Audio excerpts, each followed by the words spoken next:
I am Lamont at large. Today, I am at the Mount Calvary Cemetery here in Topeka, Kansas.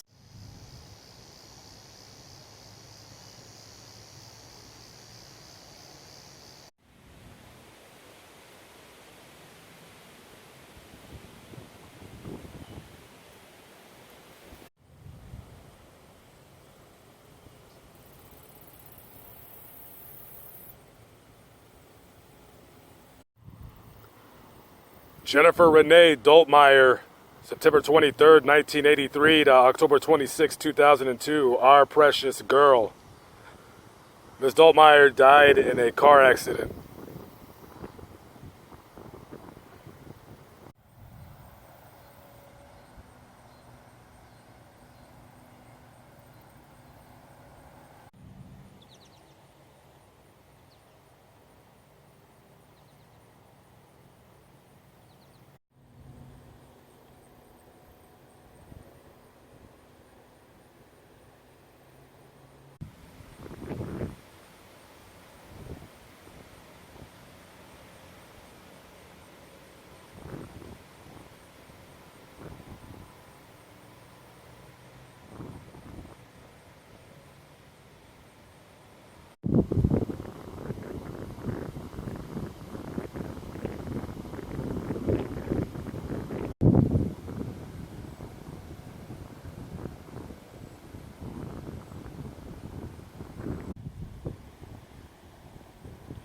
Marcos Andreas Munguia, June 7th, 1979 to May 1st, 1999.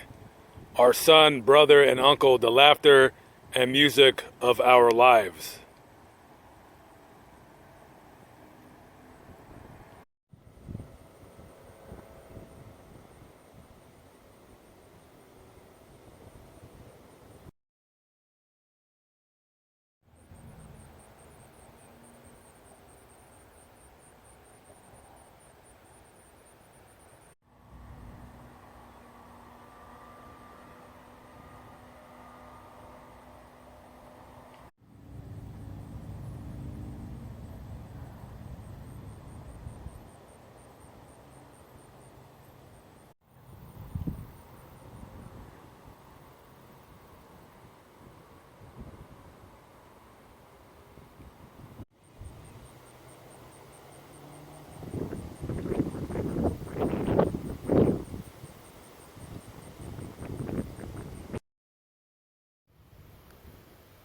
I always find it funny how I seem to run into graves at odd and peculiar times. This is such a case. I read his story about maybe 3 months ago.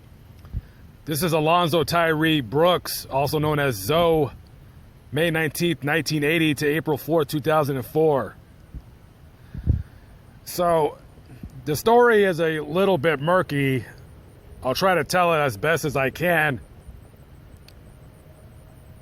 Alonso went to a house party,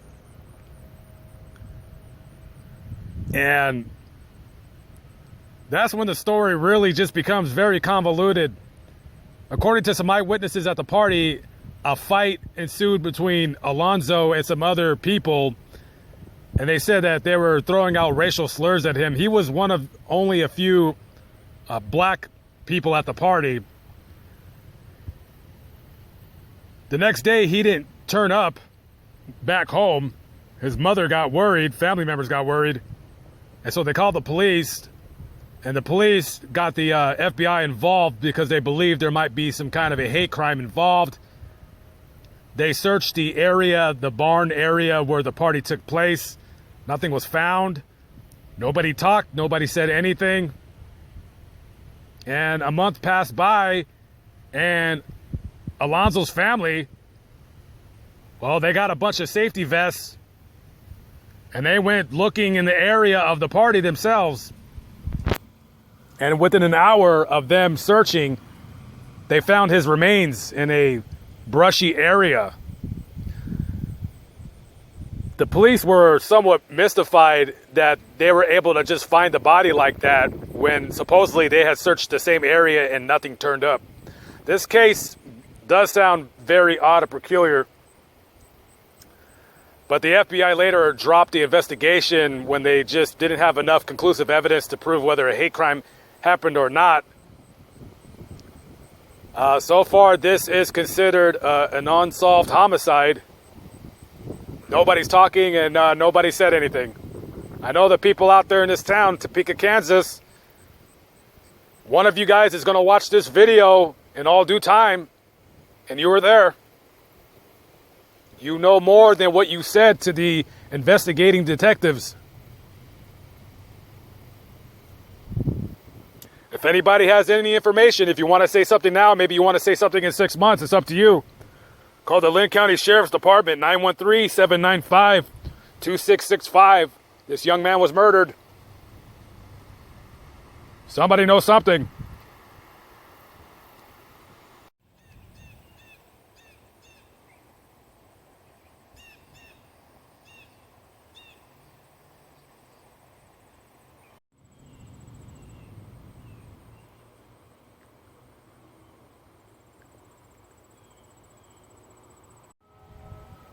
Heather Jean Barros, March 4th, 1981 to June 28th, 1999. Remember that a heart is not judged by how much you love, but by how much you are loved by others. Heather, you are loved and missed by everyone who had the good fortune of knowing you. You were an awesome daughter and sister. We love you, Mom, Dad, Jeremy, and Tara.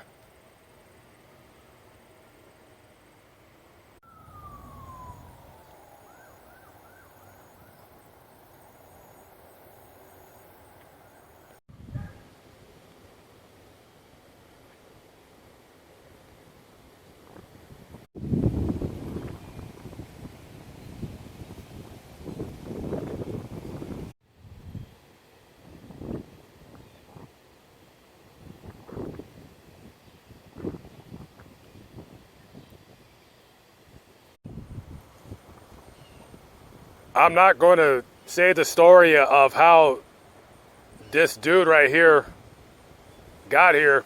I'll put a link in the description box. You can read it for yourself.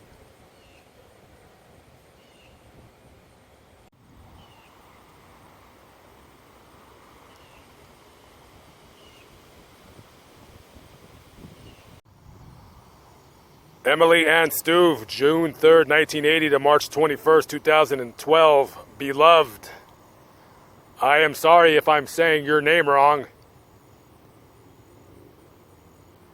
Emily was a biology teacher, and she died from liver cancer.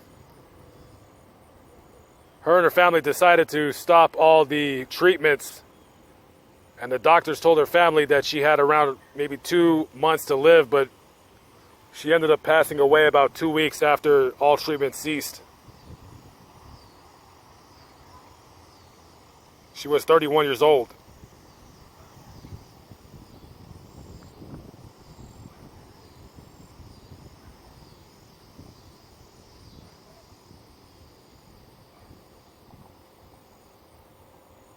Never take your health for granted. Never.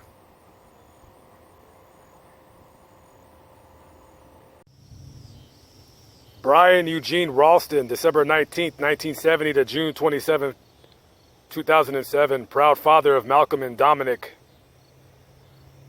It doesn't say online how he passed. Just says he was a health inspector here for the city of Topeka.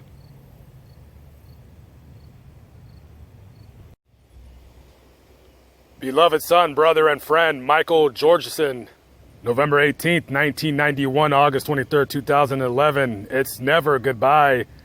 Just see you later. It says online he died of an illness. Doesn't say which one.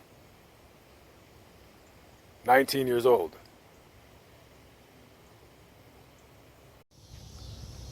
Christian Kyle Chere, September 30, 1996 to February 27, 2018. And behold, a voice from heaven saying, "This is my beloved son in whom I am well pleased." So Christian was struck and killed by a train here in Topeka. He was walking with a friend as we often do as kids, you know, you walk along the train tracks, and I guess there was a part where there was a bridge they were walking on, and a train came, and there was no way. They were essentially trapped. Christian here was struck and killed by the train, and his friend ended up jumping off the bridge to avoid being hit by the train. She got hurt really, really badly.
Morgan Michelle Cottman, 15, of Topeka, passed away at home Friday, November 21st of 2014, surrounded by her family, friends, following a 21-month battle with a DIPG brain tumor.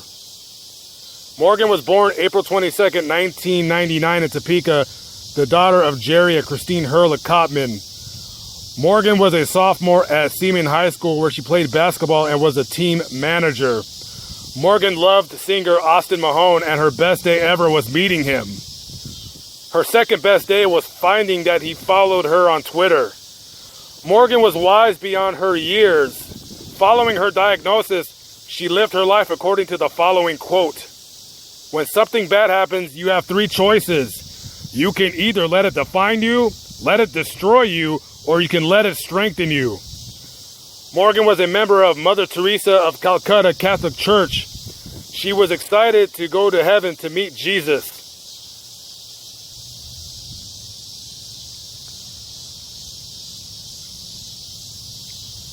She told her family, "You'll have the prettiest guardian angel ever watching over you." Morgan was a loving sister and an aunt. She was dearly loved and will be greatly missed.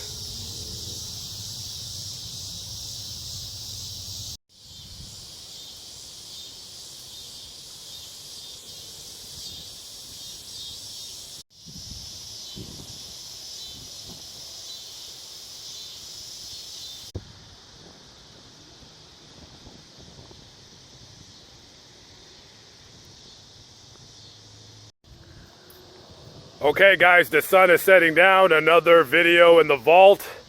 I said it before and I'll say it again. Never take your health for granted. Tomorrow is promised to no man. And I've seen some young people out here dying in very tragic circumstances. Every time I wake up, regardless if I'm in a van, a trailer, a tent, or just sleeping behind a trash can, I always, first thing I do when I open my eyes, I thank God that He allowed me to wake up, that He allowed me to have my health. And I will never take that for granted, and neither should you. Live, but not live, but I'm still alive by the grace of God. I'm at the Mount Calvary Cemetery in Topeka, Kansas. Thank you for watching, guys. As always, I much appreciate it. Thank you.